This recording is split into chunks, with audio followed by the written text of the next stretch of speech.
જય માતાજી મિત્રો, આપનું સ્વાગત છે અમારી યુટ્યુબ ચેનલ પર। આજે આપણે બહુ પ્રસિદ્ધ ગુજરાતી વાનગી બનાવીશું। ઊંધિયું એ એક પરંપરાગત ગુજરાતી ડીશ છે જે ખાસ કરીને શ્રેષ્ઠ શાકભાજી અને મસાલાઓનું મિશ્રણ છે। ચાલો તો હવે ઊંધિયું બનાવવાની શરૂઆત કરીએ। સૌથી પહેલા 250 ગ્રામ રતાળુ કણ લીધા છે। અહીં 4 નંગ શક્કરિયા લીધા છે, 1 નંગ બટાકું લીધું છે, 2 નંગ રીંગણ લીધા છે ગુલાબી, અહીં 1 વાટકી લીલું કોપરું લીધું છે। ઊંધિયુંનું મેઇન સામગ્રી પાપડી લીધી છે 250 ગ્રામ, અહીં 1 વાટકી મેથીની ભાજી લીધી છે મોટી, તે પણ સુધારેલી રેડી છે। 4 થી 5 નંગ મરચાં લીધા છે, 10 એક લસણ લીધી છે અને 1 આદુનો ટુકડો લીધો છે। 1 વાટકી અહીં લીલા ધાણા લીધા છે, અહીં 8 થી 9 લીલી લસણ લીધી છે, અહીં મેં અડધી વાટકી સિંગદાણા લીધા છે। ચાલો તો હવે આપણે આ ધોઈને બધું સુધારી લઈએ। હવે ચટણી માટે 1 વાટકી ધાણા લઈશું, હવે સિંગદાણા નાખી દઈશું, હવે થોડી આ લસણ છે તે નાખી દઈશું, હવે 1 વાટકી કોપરું નાખી દઈશું। લીલું કોપરું નાખવાથી ઊંધિયામાં સ્વાદ સરસ આવે છે। હવે આદુ લસણ મરચાં નાખી દઈશું, 1 ચમચી મીઠું નાખી દઈશું, હવે ક્રશ કરી લઈએ આપણે। ચાલો હવે આપણે ઊંધિયાનો મસાલો રેડી થઈ ગયો છે। ચાલો તો હવે આપણે મુઠિયા બનાવીએ। હવે મુઠિયા માટે 1 વાટકી મેથીની ભાજી લઈશું। મેં અહીં 1 વાટકી ઘઉંનો લોટ લીધો છે, 1 ચમચી ચણાનો લોટ લઈશું, 1 ચમચી રવો લઈશું, એનાથી આપણું ક્રિસ્પી થશે મુઠિયા। આપણે અહીં ઊંધિયાનો મસાલો ક્રશ કરેલો છે તે હું લઈશ 1 ચમચી, અડધી ચમચી હળદર, અડધી ચમચી મરચાંની ભૂખી, અડધી ચમચી ધાણા જીરું, અડધી ચમચી અજમો લેતી છે, અડધી ચમચી મીઠું લેતી છે, 1 ચમચી તલ લઈશ, 1 ચમચી ખાંડ લઈશું, તમારે સ્કીપ કરવી હોય તો તમે કરી શકો છો, 1 ચમચી તેલ બાઇડિંગ માટે આપણે। હવે આપણે બરાબર મિક્સ કરી લઈએ। મેથીની ભાજીની અંદર પાણીની વધારે જરૂર પડતી નથી, એટલે તમારા હિસાબ પ્રમાણે જ નાખજો। અહીં હું થોડુંક જ પાણી ઉમેરતી છે, આપણો લોટ સરસ બંધાઈ જવાનો છે। આપણે થોડોક કડક જ લોટ બાંધવાનો છે એનો, તો આપણા ક્રિસ્પી મુઠિયા થશે। તમે નરમ લોટ બાંધશો તો તમારા મુઠિયા એકદમ નરમ થઈ જશે પછીથી। થોડુંક પાણીમાં આપણો લોટ સરસ બંધાઈ ગયો છે।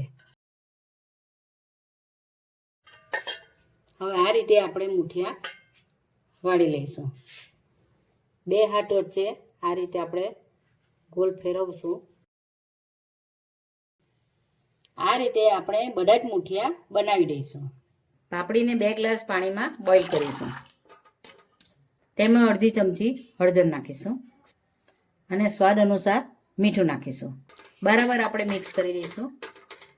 બોઇલ થાય ત્યાં સુધી આપણે ઉકળવા દઈશું। આપણી પાપડી બોઇલ થઈ ગઈ છે।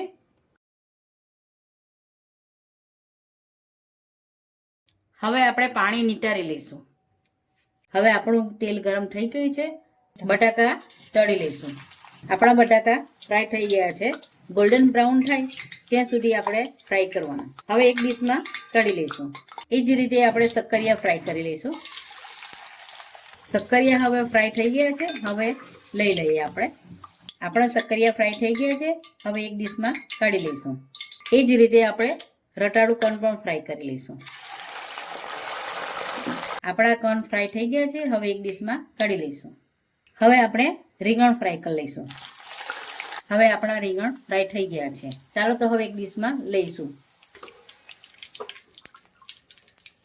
હવે આપણે એક એક મુઠિયા તળી લઈશું।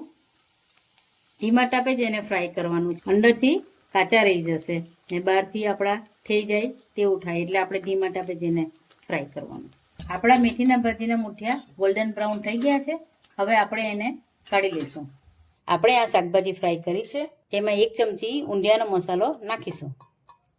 હવે એને હાથથી બરાબર મિક્સ કરી લઈશું, જેથી આમાં મસાલો બરાબર કોટ થઈ જાય અને ટેસ્ટ પણ સારો આવે। આ જુઓ થઈ ગયું છે।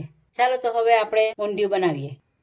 હવે આપણે ઊંધિયું માટે 2 ચમચા તેલ નાખીશું। આપણે જે એમાં મેથીના ભાજીના મુઠિયા તળેલા છે તે જ આપણે તેલ અંદર નાખીશું, તેનાથી ટેસ્ટ સારો આવે છે।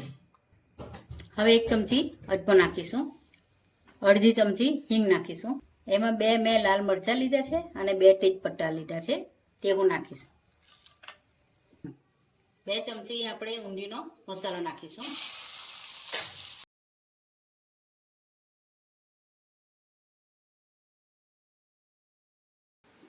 અડધી ચમચી હળદર નાખીશું, અડધી ચમચી મરચાંની ભૂકી નાખીશું, અડધી ચમચી ધાણા પાવડર નાખીશું, સ્વાદ અનુસાર મીઠું નાખીશું. બરાબર મિક્સ કરી લઈશું. હવે પાપડી બોઇલ કરી છે તે નાખી દઈશું અને બરાબર મિક્સ કરી લઈશું.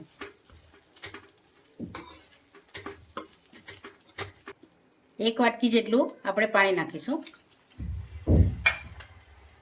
અને બરાબર મિક્સ કરી લઈશું. હવે આપણું તેલ ઉપર આવી ગયું છે. હવે આપણે જે આ શાકભાજી ફ્રાય કરેલા છે તે એમાં નાખી દઈશું.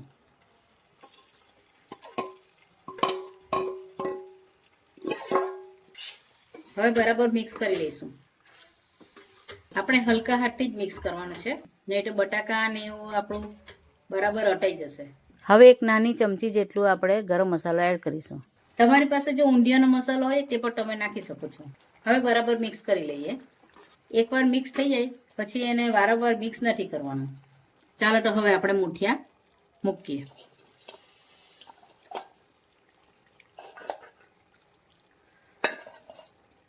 ઊંધિયામાં આપણા મુઠિયાથી જ ટેસ્ટ આવે છે. અહીં મેં પાકા કેળા લીધા છે તે આપણે મૂકીશું. તમારે મૂકવું હોય તો મૂકી શકો, એની જગ્યાએ તમારે કાચા કેળા લેવા હોય તે પણ તમે લઈ શકો છો. 5 મિનિટ માટે આપણે ઢાંકી દઈશું. હવે 5 મિનિટ થઈ ગઈ છે. હવે આપણે એને ખોલી લઈશું. જો થઈ ગયું છે ને આપણું મસ્ત ટેસ્ટી ઊંધિયું. હવે આપણે 1 ચમચી ખાંડ એડ કરીશું. ખાંડ નાખવી તમારે ઓપ્શનલ છે ને તમારે ના નાખવી હોય તો પણ તમારે વાંધો નહીં. આપણું હવે આ રેડી થઈ ગયું છે. હવે આપણે ધાણા ઉમેરી દઈશું. તમારે ઊંધિયું બનાવવું હોય તો તમારે જાડું વાસણનો જ ઉપયોગ કરવાનો છે, એટલે નીચે બળી ન જાય.